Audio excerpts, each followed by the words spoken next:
मोदी जी चोर है, पहले वोट चोरी करते थे, आज उन्होंने हमारे देश के युवा के भविष्य की चोरी करने का काम नरेंद्र मोदी जी ने किया है।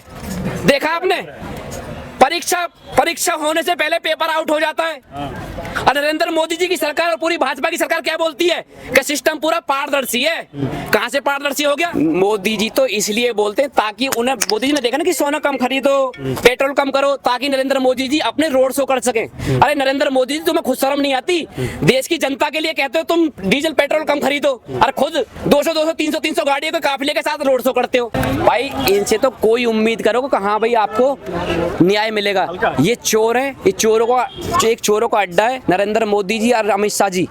ये चोरों का अड्डा है, चोरों को भर्ती कराते हैं और चोर खुद चोर है। तो कांग्रेस का अगला कदम क्या होने वाला है यहाँ से? कांग्रेस का अगला कदम ये होगा, राहुल गांधी जी इस नीट की परीक्षा की आवाज को पुरजोर तरीके से उठाने का काम करेंगे। तो एक मुद्दा है मोदी जी जो उठा रहे कि सोना मत खरीदो, तेल बचाओ, क्या मुद्दा भटक रहा है कहीं ना कहीं? मोदी जी तो इसलिए बोलते हैं ताकि उन्हें, मोदी जी ने देखा ना कि सोना कम खरीदो, पेट्रोल कम करो, ताकि नरेंद्र मोदी जी अपने रोड शो कर सके।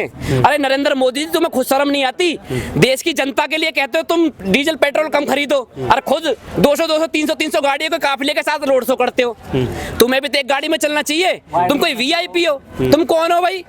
तुम देश की जनता के लिए तो ऐसे बोलते थे कम यूज करो, कम इस्तेमाल करो, ताकि तुम बड़े बड़े रोड शो कर सको। वो मोदी जी हैं, प्रधानमंत्री है। अरे मोदी जी ने, वो चोर है भाई। देश के प्रधानमंत्री नरेंद्र मोदी जी चोर है, नरेंद्र मोदी जी चोर है, पहले वोट चोरी करते थे, आज उन्होंने हमारे देश के युवा के भविष्य की चोरी करने का काम नरेंद्र मोदी जी ने किया है। देखा आपने, परीक्षा होने से पहले पेपर आउट हो जाता है। और नरेंद्र मोदी जी की सरकार और पूरी भाजपा की सरकार क्या बोलती है कि सिस्टम पूरा पारदर्शी है। कहां से पारदर्शी हो गया? मैं तो धन्यवाद करता हूं आदरणीय श्री राहुल गांधी जी का, जो इन चोरों का जो उन्होंने पर्दाफाश कर दिया। मैं तो सोचता था ये तो भाई साहब वोट चोरी करते हैं, ये तो देश के भविष्य को भी चोरी करने का काम भाजपा तो रही है ना सर, क्यों परेशान है? अरे भाई सीबीआई इनकी, ईडी इनकी, सीबीआई इनकी, सारा सिस्टम इनका है। कांग्रेस किसकी है?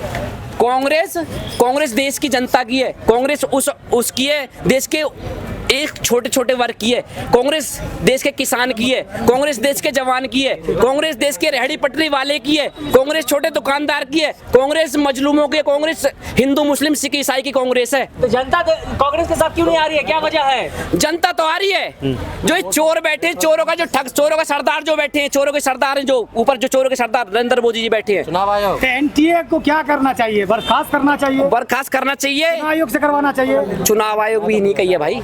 जब सारा सिस्टम, हम तो सोचते कि मेरे कहने का मतलब है मैं तो अपील करता हूं देश के युवा से, देश के जेन जी से, कि आप सारे सड़कों पर उतरो और नरेंद्र मोदी जी के तख्ता पलटने का काम करो आप, तभी देश में कुछ अच्छा माहौल बनेगा। लोकतंत्र है, ऐसे थोड़ी तख्ता पलट हो जाएगा। ये लोकतंत्र है, लोकतंत्र है। पश्चिम बंगाल में 93 लाख वोट काट दी जाती हैं। ये लोकतंत्र है। सुप्रीम कोर्ट के अधीन है। 2.5 लाख लोगों की वोट जोड़ दी जाती है, वो भी इनके जो कार्यकर्ता होते हैं। ये लोकतंत्र है, ये राजतंत्र है भाई। डरा के धमका के सरकार जो बना रहे हैं ना हर राज्य में, ये राजतंत्र चलाना चाह रहे हैं। जनादेश मिल रहा है हमें। जनादेश नहीं है ये, सबको पहले ही पता था कि बीजेपी सरकार वोट चोरी करके सरकार बनाएगी पश्चिम बंगाल में, सबको पता था।